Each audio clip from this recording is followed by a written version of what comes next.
ರಶ್ಮಿಕಾಗೆ ಮತ್ತೆ ಬಂತು ಆಫರ್. ಎಲ್ಲರಿಗೂ ಪಡ್ಡು ಕನ್ನಡ ಟಿವಿ ಯೂಟ್ಯೂಬ್ ಚಾನಲ್ಗೆ ಸ್ವಾಗತ ಸುಸ್ವಾಗತ ಅಂತ ಹೇಳ್ತೇವೆ. ಶುರು ಮಾಡೋಕ್ಕಿಂತ ಮೊದಲು ಯಾರೆಲ್ಲ ನಮ್ಮ ಯೂಟ್ಯೂಬ್ ಚಾನಲ್ ಮೊದಲು ನೋಡ್ತಿದ್ರಿ ಅವರೆಲ್ಲರೂ ಸಬ್ಸ್ಕ್ರೈಬ್ ಮಾಡ್ಕೊಳ್ಳಿ, ಮತ್ತಲ್ಲೇ ಪಕ್ಕದಲ್ಲಿರೋ ಬೆಲ್ಲಕ್ಕನ್ನು ಪ್ರೆಸ್ ಮಾಡಿ.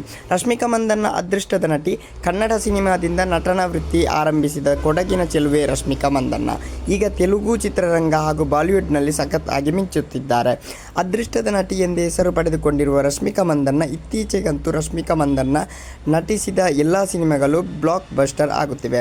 ಅನಿಮಲ್, ಪುಷ್ಪ 2, ಈಗ ಚಾವ ಸಿನಿಮಾಗಳು ಭಾರಿ ದೊಡ್ಡ ಕಲೆಕ್ಷನ್ ಮಾಡಿವೆ.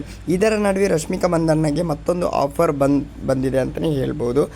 ಪುಷ್ಪ 2 ಸಿನಿಮಾ ಚಿತ್ರೀಕರಣದ ಸಮಯದಲ್ಲಿಯೇ ಸುಕುಮಾರ್ ತಮ್ಮ ಮುಂದಿನ ಸಿನಿಮಾ ರಾಮ್ ಚರಣ್ಗಾಗಿ ಮಾಡುವುದಾಗಿ ಘೋಷಣೆ ಮಾಡಿದ್ದರು.